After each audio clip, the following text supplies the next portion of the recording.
Hello students, question 3.5 में दिया गया है mention the factors that affects the rate of a chemical reaction. एक केमिकल रिएक्शन के रेट को अफेक्ट करने वाले फैक्टर्स को हमें यहाँ पर मेंशन करना है। अगर ये क्वेश्चन आपको शॉर्ट आंसर टाइप क्वेश्चंस में आता है तो आपको सिर्फ फैक्टर्स को मेंशन करना है, लेकिन यही क्वेश्चन अगर आपको लॉन्ग आंसर टाइप क्वेश्चंस में पूछा जाता है तो आपको उन फैक्टर्स को एक्सप्लेन भी करना होगा। ठीक है, स्टार्ट करते हैं। क्या बताना है हमें? फैक्टर्स अफेक्टिंग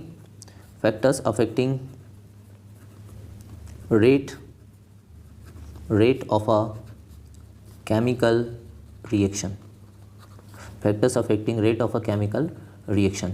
ठीक है, और पहला फैक्टर हम ले लेते हैं। पहला फैक्टर होता है जो केमिकल रिएक्शन के रेट को अफेक्ट करता है, कॉन्सेंट्रेशन ऑफ द रिएक्टेंट्स। ठीक है, तो अगर हम एक जनरल रिएक्शन ले लें, ठीक है, एक जनरल रिएक्शन ले लेते हैं, A plus B gives product.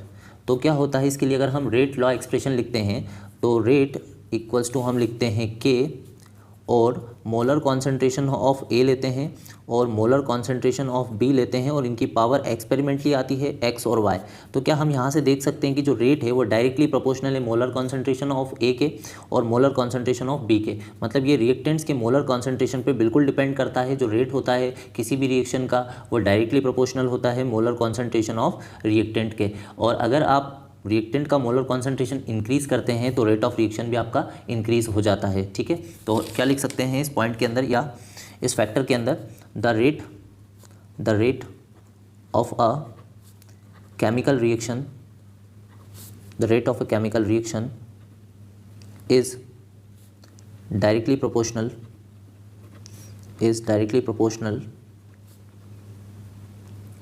To the molar concentration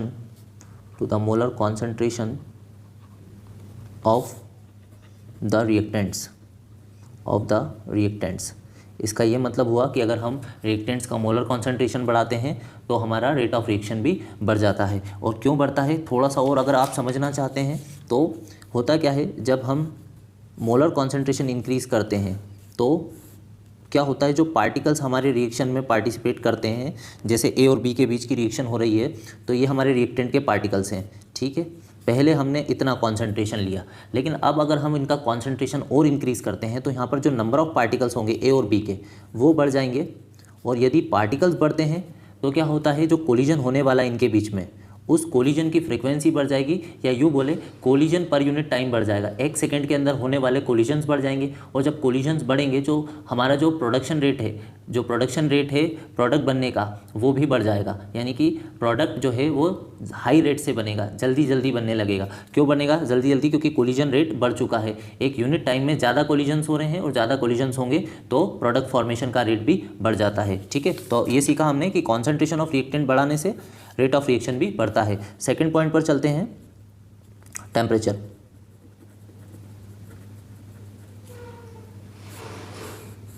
ठीक है, तो सेकंड फैक्टर है टेम्परेचर। जब आप टेम्परेचर बढ़ाते हो तो होता क्या है कि जो हमारे रिएक्टेंट के पार्टिकल्स हैं या रिएक्टेंट के मॉलिक्यूल्स बोले हम ए बी, इनके पास में नॉर्मली एनर्जी होती है, उसे हम बोलते हैं एवरेज काइनेटिक एनर्जी। जब हम टेम्परेचर इंक्रीज़ करते हैं, जब हम टेम्परेचर को बढ़ाते हैं तो क्या होता है, इनकी जो एवरेज काइनेटिक एनर्जी है ए और बी की ये बढ़ जाती है। तो ये क्या करते हैं, ज़्यादा एनर्जी के साथ कोलाइड करते हैं एक दूसरे के साथ। और यदि ये ज़्यादा एनर्जी के साथ कोलाइड करेंगे तो क्या होगा, इनका जो कोलिजन होने वाला है वो इफेक्टिव कोलिजन होगा और प्रोडक्ट फॉर्मेशन का जो रेट है वो बढ़ जाता है। ठीक है, तो क्या समझा हमने कि जब हम टेम्परेचर राइज करते हैं या टेम्परेचर इंक्रीज़ करते हैं तो मॉलिक्यूल्स की एवरेज काइनेटिक एनर्जी बढ़ जाती है। किन मॉलिक्यूल्स की? रिएक्टेंट के मॉलिक्यूल्स की। तो क्या लिखेंगे? With increase in temperature average kinetic energy of reactant molecules या पार्टिकल्स भी लिख सकते हैं, reactant molecules increases. As a result they collide with greater energy, ये ज़्यादा एनर्जी के साथ कोलाइड करेंगे, और जब ये ज़्यादा एनर्जी के साथ कोलाइड करेंगे तो इनका जो कोलिजन होगा वो इफेक्टिव कोलिजन होगा, मतलब हर कोलिजन पे आपका प्रोडक्ट बनेगा। ठीक है, तो हम लिख सकते हैं कि यहाँ से जो प्रोडक्ट फॉर्मेशन रेट है वो बढ़ जाएगा। Hence rate of reaction increases, hence rate of reaction increases with increase in temperature, with increase in temperature. लेकिन यहाँ पर कुछ एक्सेप्शन भी होते हैं, तो यहाँ पर हम लिख देते हैं except some reactions, except some reactions. ठीक है, तो कुछ रिएक्शंस ऐसी भी होती हैं जिनका रेट टेम्परेचर बढ़ाने पर इंक्रीज़ नहीं होता है, और वो रिएक्शन हमारी होती है एक्सोथर्मिक नेचर की। तो एक्सोथर्मिक रिएक्शन आपको पता होगा, ऐसी रिएक्शंस होती हैं जिनमें हीट रिलीज़ होती है, तो उन रिएक्शन में अगर हम टेम्परेचर बढ़ाते हैं तो रेट इंक्रीज़ नहीं होता है। ठीक है, तो ये कुछ एक्सेप्शंस आपको यहाँ पर याद रखने हैं, यहाँ पर लिखना है एक्सेप्ट सम रिएक्शंस। ठीक है, अब ऐसा देखा गया है कि मोस्ट ऑफ द रिएक्शन में अगर हम 10 डिग्री सेल्सियस टेम्परेचर इंक्रीज़ करते हैं तो जो रेट होता है वो ऑलमोस्ट डबल हो जाता है, मतलब कि लगभग ही डबल हो जाता है, रेट पूरा ही डबल हो जाता है जब हम 10 डिग्री राइज करते हैं टेम्परेचर को। तो क्या लिख सकते हैं, in most of the cases या in most of the reaction, in most of the reaction rate becomes almost double with rise in, with 10 degree rise in, when with 10 degree rise in temperature। ठीक है, तो हमने ये सीखा temperature वाले factor के अंदर कि टेम्परेचर बढ़ाने पर रेट ऑफ रिएक्शन भी बढ़ जाता है, क्योंकि मॉलिक्यूल्स की जो एवरेज काइनेटिक एनर्जी है वो बढ़ती है, जिससे कि वो ज़्यादा एनर्जी के साथ कोलाइड करते हैं और इफेक्टिव कोलिजन बढ़ जाता है। इफेक्टिव कोलिजन बढ़ेगा तो रेट भी बढ़ जाता है, और ऐसा देखा गया है कि मोस्ट ऑफ द रिएक्शन में अगर हम 10 डिग्री राइज करते हैं टेम्परेचर में तो रेट लगभग डबल हो जाता है। ठीक है, थर्ड फैक्टर पर चलते हैं। थर्ड फैक्टर हम ले लेते हैं presence of catalyst, presence of catalyst, presence of catalyst. ठीक है, तो कैटलिस्ट क्या होता है, कैटलिस्ट एक ऐसा सब्सटेंस होता है जो रिएक्शन में पार्टिसिपेट किए बिना रिएक्शन के रेट को अल्टर करता है, या यूँ बोल सकते हैं कि रिएक्शन के रेट को इंक्रीज़ करता है। ठीक है, तो क्या लिख सकते हैं कैटलिस्ट के बारे में, a catalyst is a substance that increase rate of reaction without actually participating in the reaction। मतलब रिएक्शन में पार्टिसिपेट किए बिना कैटलिस्ट रिएक्शन के रेट को इंक्रीज़ कर सकता है। एक एग्जांपल लेते हैं तो समझ पाएंगे हम। हाइड्रोजन परऑक्साइड, अगर हम इसका डिकम्पोजिशन करते हैं तो हमें मिलता है H2O और O2, यानी वाटर मिलता है और ऑक्सीजन मिलता है। इस रिएक्शन को बैलेंस कर दें, ऑक्सीजन इधर 3 है, इधर 2 है, तो पहले हम यहाँ पर 2 लगाएंगे तो ऑक्सीजन होगा 2 और 2 4, तो यहाँ पर 4 करने के लिए आप 2 लगाएंगे और इससे ऑक्सीजन 4 हो गए और हाइड्रोजन भी 4 हो गए। इधर हाइड्रोजन 4 है और ऑक्सीजन भी 4 हो जाएंगे, ये रिएक्शन बैलेंस हो गई। अब इस रिएक्शन को हमने विदाउट कैटलिस्ट परफॉर्म किया है, इसका डिकम्पोजिशन हमने विदाउट कैटलिस्ट किया है, तो क्या होता है कि ये रिएक्शन हमारी स्लो प्रोसीड करती है। ठीक है, इसका रेट स्लो होता है। लेकिन यही रिएक्शन अगर हम हाइड्रोजन परऑक्साइड का डिकम्पोजिशन हम अगर कैटलिस्ट मैग्नीज ऑक्साइड MnO2 की प्रेजेंस में करते हैं तो ये रिएक्शन हमें फिर से वाटर और ऑक्सीजन देगी, और अब रिएक्शन हमारी फास्ट प्रोसीड करती है। ठीक है, अब रिएक्शन हमारी फास्ट प्रोसीड करती है। तो कैटलिस्ट ने क्या किया है, रिएक्शन के रेट को इंक्रीज़ कर दिया है। अब कैटलिस्ट रेट ऑफ रिएक्शन को कैसे इंक्रीज़ करता है उस पर हम थोड़ा सा बात करेंगे। ठीक है, एक एनर्जी डायग्राम हम लेते हैं, तो ये हमारा y एक्सिस हो गया और x एक्सिस हो गया।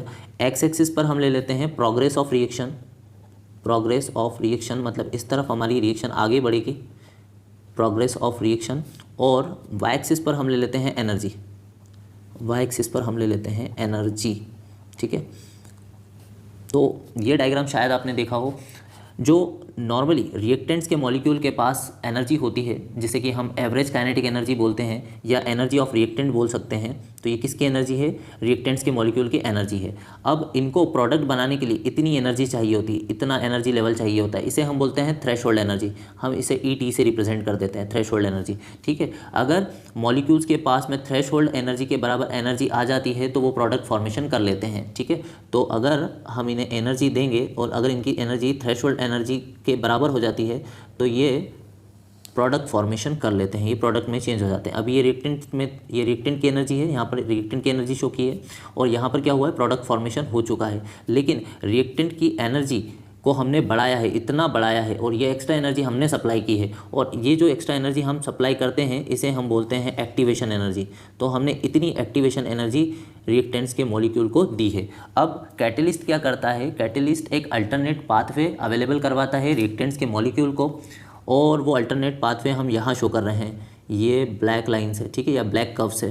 तो ये कर्व क्या शो कर रहा है? एक अल्टरनेट पाथवे शो कर रहा है जिससे कि रिएक्शन प्रोसीड करेगी। अब जब हम कैटलिस्ट को रखते हैं तो कैटलिस्ट का काम ये होता है कि वो रिएक्शन के लिए एक अल्टरनेट पाथवे अवेलेबल करवाता है और उस पाथवे में हमें एक्टिवेशन एनर्जी कम देना पड़ती है। अगर आप ध्यान से देखेंगे तो अब हमें इतनी एक्टिवेशन एनर्जी देना पड़ी है। क्यों? क्योंकि ये कैटलिस्ट क्या करता है? रिएक्टेंट्स के मॉलिक्यूल्स को अपनी सरफेस पे एब्जॉर्ब कर लेता है और जो एक्टिवेशन एनर्जी की वैल्यू है उसे कम कर देता है। ठीक है, तो ये एक अल्टरनेट पाथवे अवेलेबल करवाता है रिएक्टेंट को ताकि वो ईजिली किस में कन्वर्ट हो सके? प्रोडक्ट में कन्वर्ट हो सके। तो कैटलिस्ट का काम क्या है? लिख सकते हैं कैटलिस्ट प्रोवाइड्स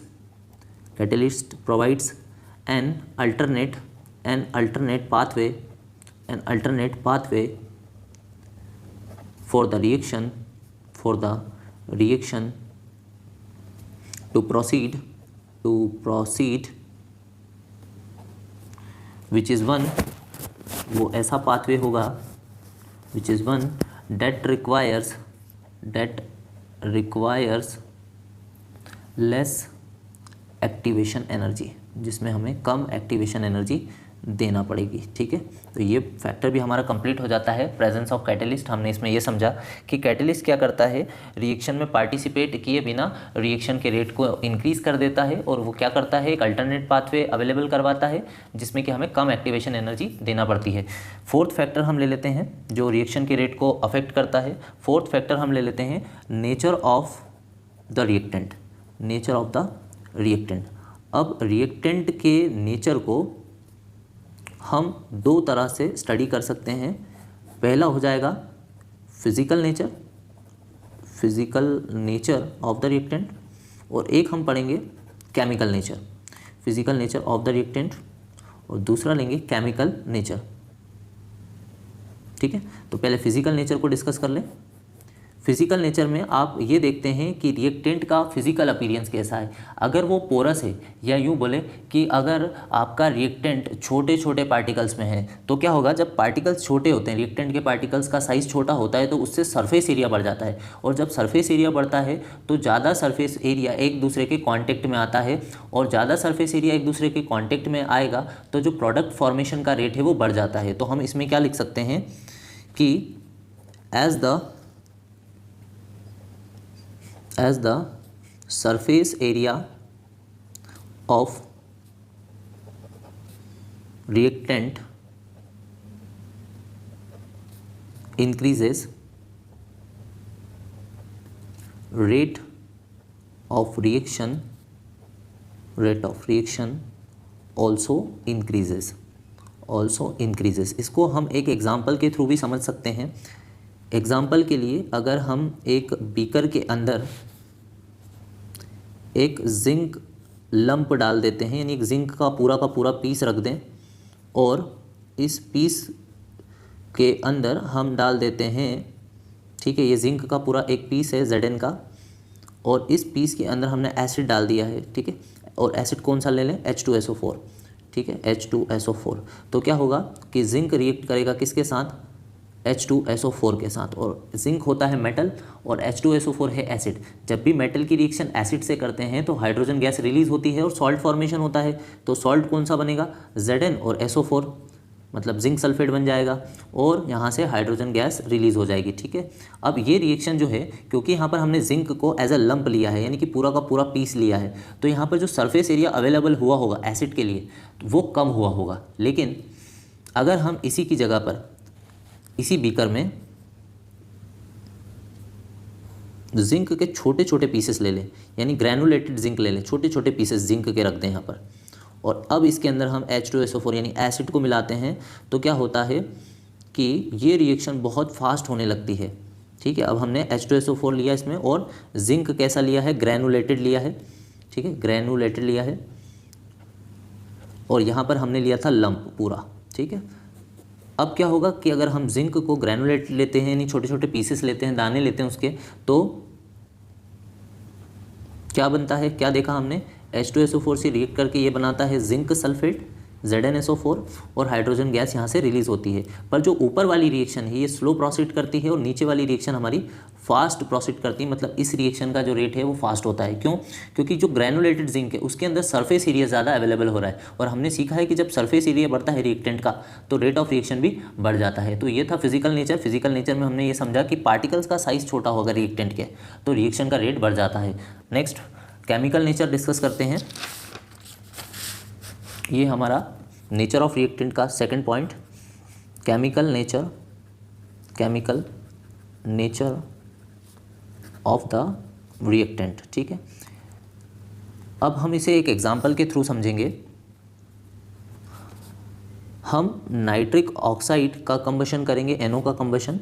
ठीक है, तो ये बनाता है NO2, और इस रिएक्शन को हम बैलेंस कर लें, यहाँ पर 2 ले लें। ठीक है, तो अब ऑक्सीजन 4 हो जाएगा आपका, और इसे 4 करने के लिए यहाँ पर 2 लगा देते हैं, ये रिएक्शन बैलेंस हो गई।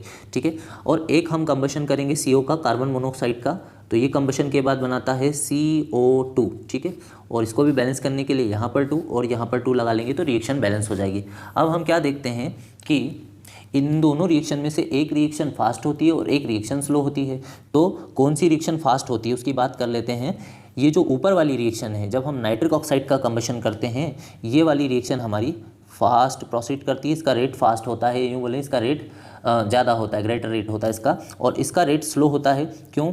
क्योंकि अगर आप इनके स्ट्रक्चर्स पे जाते हैं तो NO का स्ट्रक्चर ऐसा होता है जिसमें कि नाइट्रोजन और ऑक्सीजन के बीच में डबल बॉन्ड होते हैं। ठीक है, और अगर आप कार्बन मोनोऑक्साइड का स्ट्रक्चर देखते हैं तो कार्बन और ऑक्सीजन के बीच में ट्रिपल बॉन्ड होते हैं। तो यहाँ पर जो बॉन्ड ब्रेकिंग एनर्जी यानी बॉन्ड डिसोसिएशन एनर्जी है वो हमें कम देना पड़ेगी, लेकिन यहाँ पर क्योंकि ट्रिपल बॉन्ड है तो हमें बॉन्ड डिसोसिएशन एनर्जी ज़्यादा देनी पड़ेगी। क्या बोल रहा हूँ मैं यहाँ पर, बॉन्ड डिसोसिएशन एनर्जी ज़्यादा देनी पड़ेगी। ठीक है, इसमें ज़्यादा देनी पड़ेगी और इसमें बॉन्ड डिसोसिएशन एनर्जी कम देनी पड़ेगी, क्योंकि यहाँ पर डबल बॉन्ड है। इसलिए इस बॉन्ड को ब्रेक करने में टाइम लगेगा और इस रिएक्शन का जो रेट है वो स्लो हो जाता है। जबकि इस रिएक्शन में यदि हम एनर्जी देते हैं तो ये बॉन्ड इसके कंपैरिजन में जल्दी ब्रेक हो जाएगा और यहाँ पर जो रिएक्शन का रेट है वो बढ़ जाता है, ये रिएक्शन फास्ट होती है। ठीक है, तो हम इसमें सिर्फ इतना लिख सकते हैं,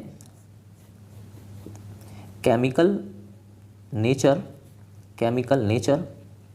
of the reactant may also affect the rate of reaction। ठीक, नेक्स्ट फैक्टर ले लेते हैं। नेक्स्ट फैक्टर, कितने फैक्टर ले लिए हैं अभी तक हमने? 4 फैक्टर हमने डिस्कस कर लिए। 5th फैक्टर अब हम ले लेते हैं,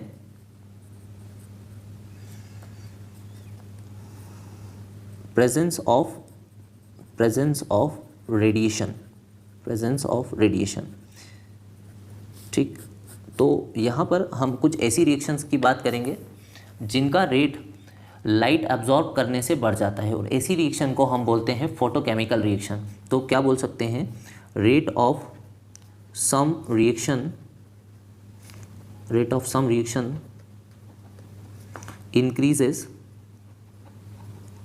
increases by absorbing radiation या लाइट बोल सकते हैं, रेडिएशन ऑफ सुटेबल फ्रीक्वेंसी। ठीक है, और ऐसी रिएक्शन को बोलते हैं हम photochemical reaction. Such reactions are known as photochemical reactions. ठीक है, अब इसका एक एग्जांपल लें तो ज़्यादा अच्छे से समझ पाएंगे।